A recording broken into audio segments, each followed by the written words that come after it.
What's good, YouTube?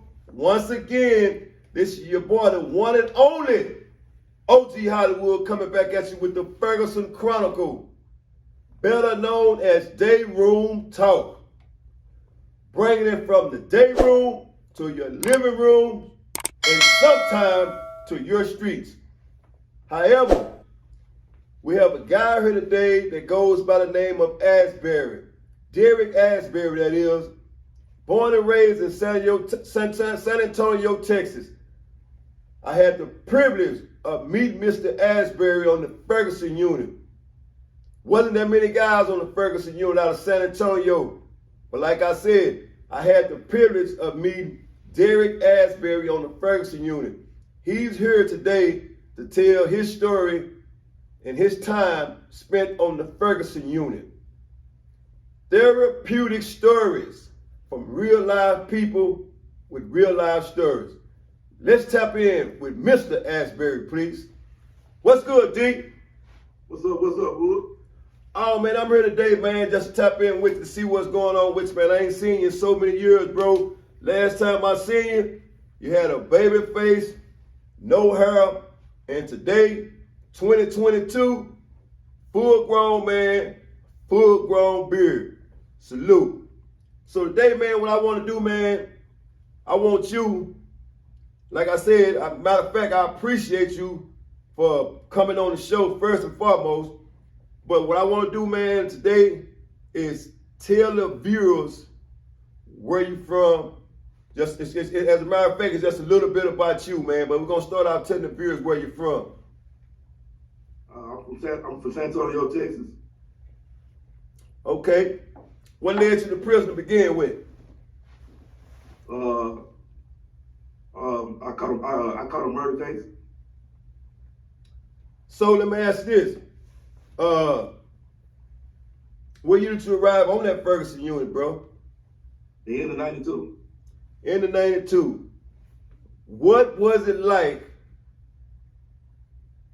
getting off that back gate on that Ferguson Unit in 92? Shit, I mean, unexpected. You got off the bus, you know. As soon as you come to that door, you can hear the noise or the block. Matter of fact, when I came on here, they was on lockdown, and all I heard was yelling,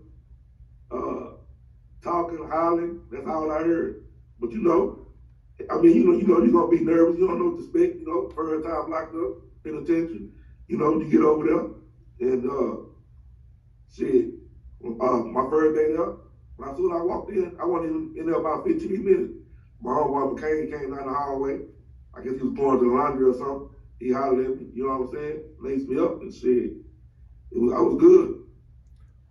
I mean, when you speak of lacing you up, because I mean, I know what lacing you up means because we did time together. But for the viewers, explain to them what you mean by lacing you up.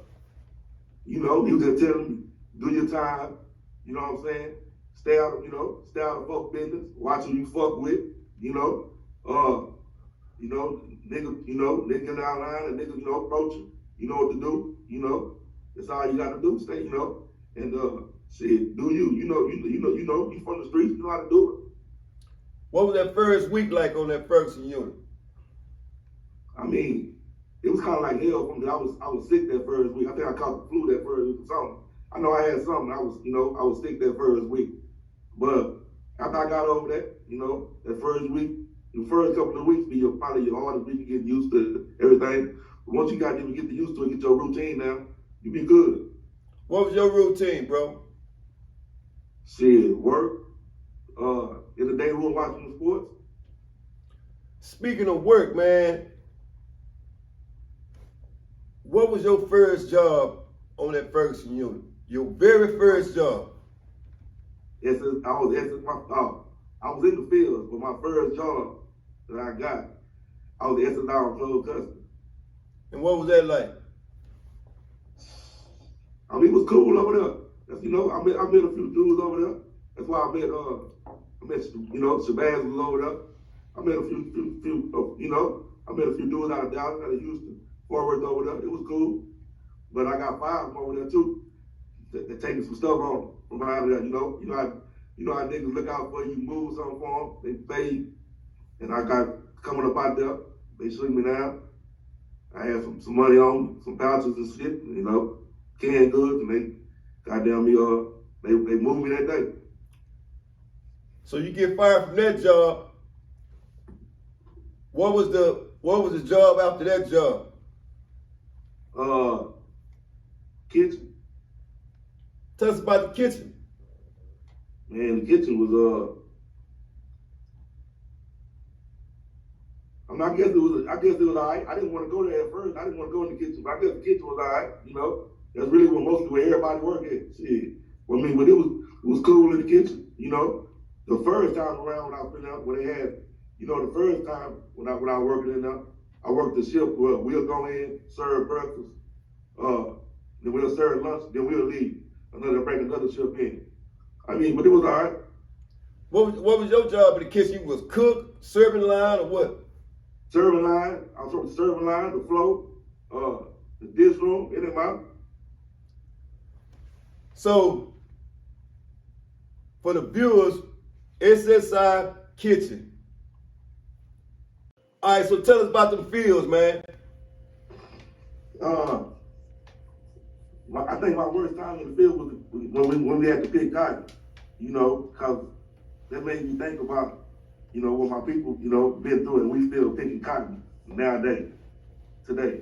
So, it was just, you go out there, they give you that tall leather-ass sack you put on your back. Yeah. Till you get a turn rope. The turn rope so goddamn long, and all you hear, somebody, I don't know, it was one of them cook boys or whatever, all I want to see is ass and elbow. And you picking. The sun hot, the sun beaming down. It's probably goddamn 90 degrees, you out there. Man, say, it's something I don't ever want to do again. So, during that time in them fields, explain to the viewers how you went to the field as far as transportation and how you got back from the fields. I will go out, they'll call you to hold out in the morning, 4 holes, 5 holes, 6 holes, 7 holes. You come out, you line up in the back, deuce it up. You walk down to the back of Ferguson down that hill. You walk down there. They got the horses with the motherfucking trailers waiting on you, and they line you up. You get on the trailer by holes, 3 hole first, 4 hole, 5 hole, 5 hole. And they take you wherever you're going, pick it, or wherever you're going, chop it. They take you by wagon with the man, with the bosses on the side of us with the guns. They take you down you might go down about Trinity River, way down there, where you can see East Ham. But they got down there like some shit from a movie. They on the side of you with them guns and you in the trailer. And they taking you out to go to work. And what was it like coming back in for lunch? When you coming back in for lunch, you came back. This is when they had 2 halves. You come in, you take your they search at the back gate. You come in for lunch. You eat, go back to the block. Next thing you know, about 30 minutes later.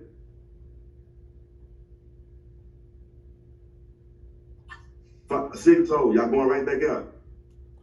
So what was it like doing the stripping process? Man, I mean, you deuce it up, come out of all the clothes. It don't matter if it's 7 degrees back there or 105. You coming up out the floor, right there on the outside on the cement. And was it lined up in sequence, or you sit on the concrete? Yeah, you do stuff. You got a deuce. You on the side of somebody. There's 2 laws, the laws right there. With their gloves on, tell you to take off all your clothes, turn around, this and that, take your clothes, shaking them down, throw your clothes in the back of them, put your clothes on, then you go on. What kind of, with your experience coming in and out of that back gate, butt naked, the whole sequence, turn around, lift your sacks and all that, is it any altercations that occurred on the back dock that you can remember?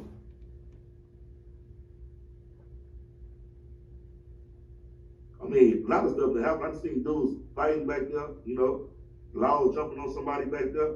I just can't remember off the top. So, you know, give us a little bit about you seeing the COs as field officers jumping on guys on the back dock. In your mind, what would be the reason for them jumping on somebody on the back dock? Say for instance, they threw, you know, they might throw his clothes too far. They might get his clothes and throw him somewhere, somebody they don't like, somebody they just be fucking with. Throw his clothes too far. Or kick his clothes, or, you know, take him to the whole third, turn around, lift your nutsack, bend over and all that, you know, take him to the whole circle. And, you know, he might be like, you know, why you tripping with me, or why you doing me like, you know? And shit, also, you know, but most of the time, they get into it about when we had the shower, though. When we come from the field, you got the shower, you know, they get it on, get it off. Yeah. People be still be having soap on them, fully soap. And the law tell them to get out. And some, you know, some dudes wasn't going, some inmates wasn't going for it. I'm not getting out. That used to give me a lot of trouble. So would it be a one-on-one with the officer, or would it be a gang of officers? How would that turn out? A gang officer, you know, you know it's not gonna be no one-on-one. A gang officer. Okay, and the gang officers will jump on the inmate, right? Yeah. Would it be a long outstanding jump on, or would it just be real quick? You know? No, you just jump on them, restrain them, but you know, handle them though. You know, pack them up out of there. As far as them jumping on it, would it be any blood involved with the inmate? Nah, I ain't seen no blood. So they just take him down and handcuff him. Yeah, take him down, you know, handle him, take him down, but it's just a simple fact that, you know, we coming from the fields, we dirty. You know, people trying to get clean, but it was always hit them armpits, hit them nuts. Water going on, water going off. Man, and some dudes be fully soaked. Okay, so check this out, man. What was Derrick Asbury's worst day on Ferguson, if you had one, with an officer?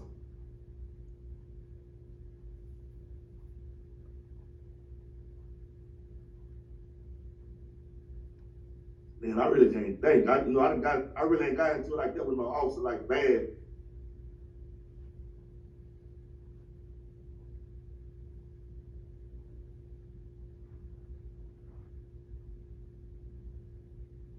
I can't say. I really ain't got to enough. I try to avoid them all, you know, get into a perspective of them all. I tell you what was it like spending time in the day room over there? What was it like? I mean, once you got used to it, you started out, you have to do, and you know you was doing time, and you know you was doing quite a bit of time. I mean, you made the best of it.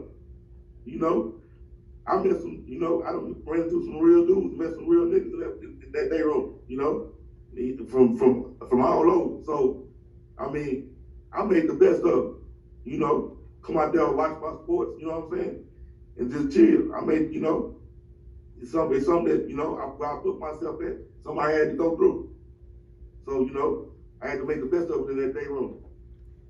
Give me some of those guys that you remember with doing time in that day room with. Give me some of them names, the guys that you can remember. I can start at Dallas, man. Pretty Tony, a real nigga for real. Pretty Tony, Montego, Lil Ron, shit, Big Sid, Shabazz.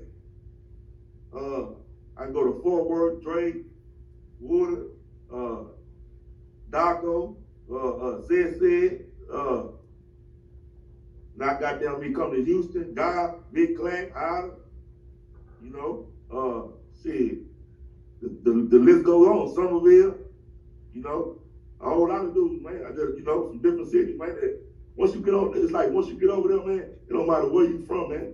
Once you get over there, and they can see that you genuine, you real, you cool.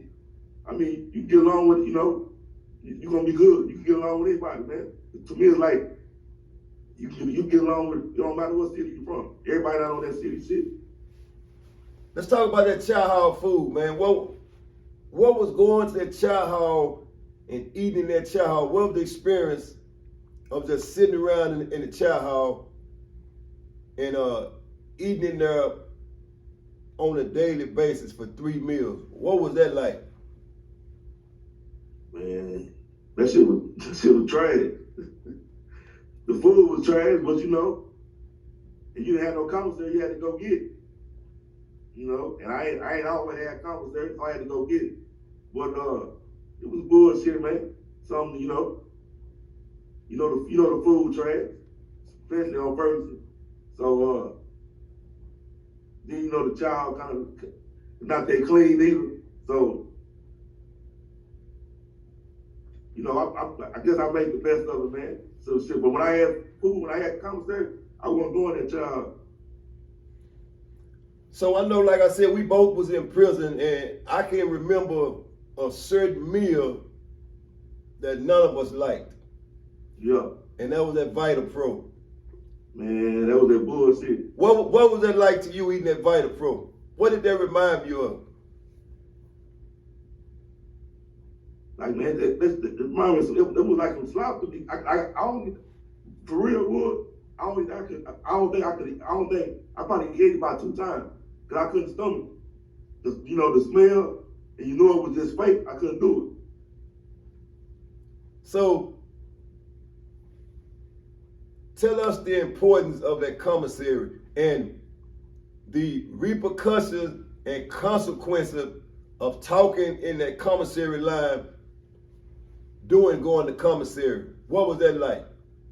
Shit, you talking that line, you couldn't go sit back to the house. It's hard to get in that commissary line. So did you ever get in that commissary line? Did you ever see any altercations occur in that commissary line? Yes, I did. I mean, y'all done seen, you know, people talking in line and don't want to get out of line. The officers probably got them, we come over there 2, 3 deep, make them get out of line, you lose this place, don't want to get to go to commissary. Or sometimes, how the man at the window, you had no money, he'll throw your card up out the window, and you'll be chasing your car down the hallway. So, you know, I mean, everybody was trying to go to commissary. You say he'll throw the card out the window, so, I mean, where was the card laying at, throwing it out the window? He'll just throw it out there. It'll goddamn me be out there, you know, like, I guess you just throw it out there. People, you know, like, just run your card, something about the goddamn window, and shit, you be on the floor trying to get that motherfucker. So from a mental standpoint, once that card is thrown out of the window, what's next? See, you go in that child house, because you know you ain't got no money on your books now. So let me ask this, man.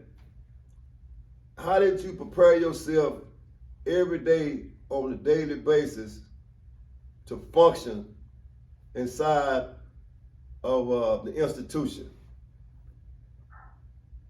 Man, I just have my mindset, like, you get so many set-offs, I just have my mindset that, you know, I ain't going home for a while. So really I just focus on, you know, being in them, you know, surviving there every day, you know. As you do so much time, you know how people fall off, you know, you don't hear from them, and money ain't coming regularly. So I had to, you know, get my mind focused, and I had to, you know, survive in them and do my, you know, just do my time until I am released, until I am ready to go home. Speaking of people falling off, and normally because, you know, people go and come, people leave this world. During your time spent in the Texas Department of Criminal Justice, did anybody of importance pass away on you? Yes, my little brother died. And I mean, if you don't care to elaborate on that, how did that make you feel from a mental standpoint after how did you get through during your time after you heard of his passing? I was messed up because it's so crazy about the body when he died. Didn't nobody call down there and tell me. I had got a letter from my baby mama like 2 weeks after he died, whatever. And she told in a letter, like, I didn't know. And shit, I didn't know that, you know, I went down to the chapel. They gave me a phone call. I still can't get in touch with nobody, you know, at that time. So it made me feel a way like, you know, I never want to put myself in that situation again where I'm not there. Somebody, you know, that's in my family, close to me, passed away, and you know, I'm not able to be there right here like this. So it kind of like it just put a lot on my mind. You know, I had to stay strong mentally, but it put a lot, like, you know, made me see a lot. Maybe, you know,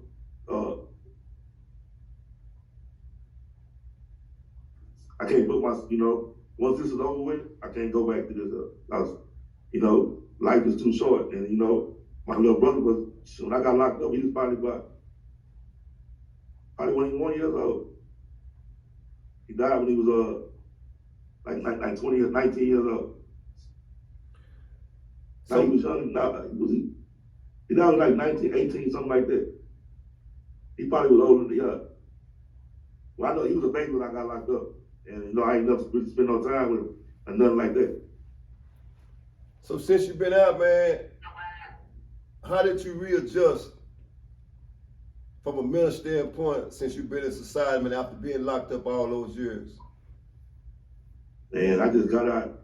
Really, I feel that I feel like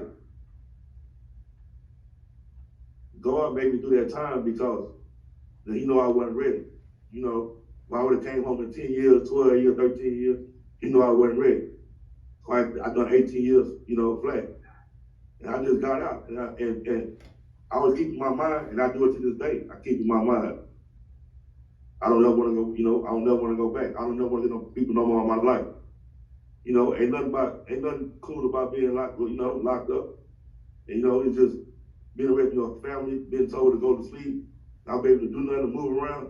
I don't ever want to go through that. So that was really what kept me grounded out here, not going back. I'm not going back, you know. That's why I don't try to do no stupid stuff. I try to stay in my lane, you know, and just stay out the, you know, stay out of shit that's gonna get me, you know, back in the basically, you know. And I always keep that mind frame, man, that shit, I'm still on paper right now too, so I keep that mind frame that I can go back to any little thing. And I don't want to, you know, I don't want to do no more time. So going to that parole office to report, from a mental standpoint, how does that make you feel? I mean, it's really, I guess at first it was just hard because, you know, I used to go report every month. I go every 3 months now. They really don't fuck with me. They really don't split me. So it's kind of like, it's easier now though. I really don't even think about it now. Like, it's easier. It's real easy now. So let me ask this, man. You did a lot of time, went in when you was young, got out at the age you are now. What kind of advice would you give any one person that's going down the road that you went down to land you in Texas Department of Criminal Justice? What would your advice be to them? Why he locked up and getting out? Keep getting out? No, to keep them from going to prison.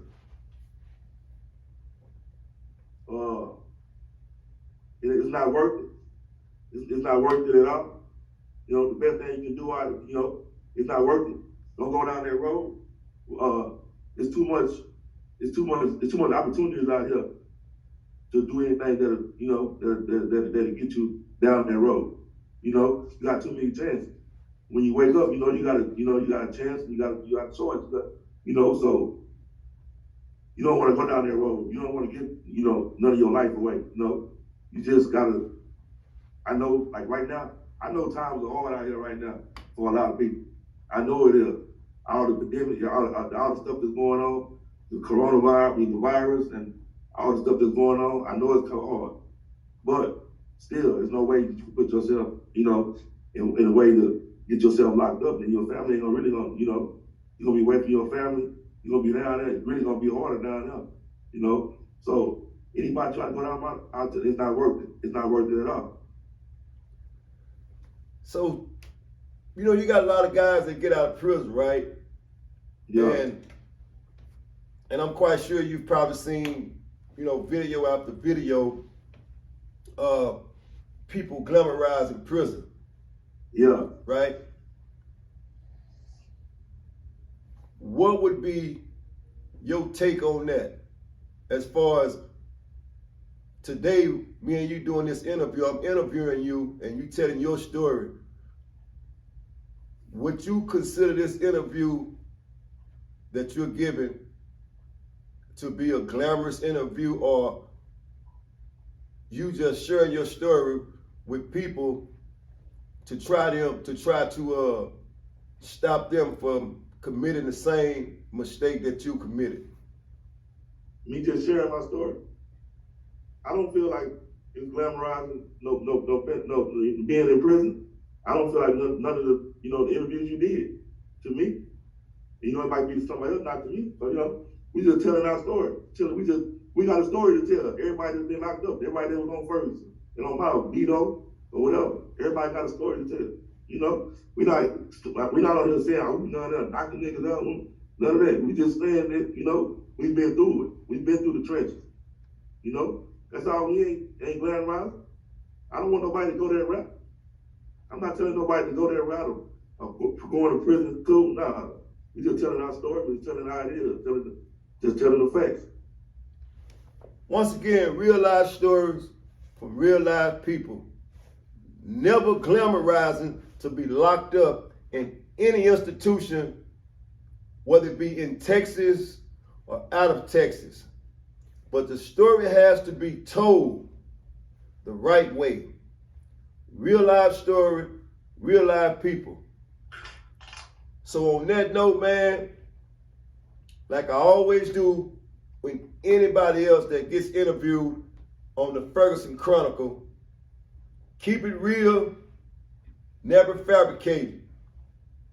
On that note, and I'm gonna let you close the show how you choose to close it, man. Like we do down there. The floor is open, man. Hey, I just want to say, man, I'm in that group on Facebook, the Midway Connection, whatever, and I want to tell you, Hollywood, man, I see you doing your thing. Keep pushing forward. Keep doing your thing, man. You know what I'm saying? Don't stop no matter what. Just keep pushing forward. I see everybody out there. I see everybody out here doing good, doing what they supposed to do, man. And I'm proud of everybody, man. I like that, man. You know what I'm saying? When I see people out here, when I see other people that have been down there out here doing good and making it, it makes me push harder to know that I can make it. You know what I'm saying? And I see a lot of people out here in the midway thing that's out here handling their business, man, doing good, man. You know what I'm saying? And I just want to say, man, that to me, one thing about Ferguson, man, it's like right now everybody's connect with each other. Everybody talk. Everybody, everybody check on everybody. Everybody, like everybody, it's like we all want to see everybody do good, man. And then, man, that's a good thing, man. You know what I'm saying? And I want to give a shout out to all you boys that was on Ferguson, man.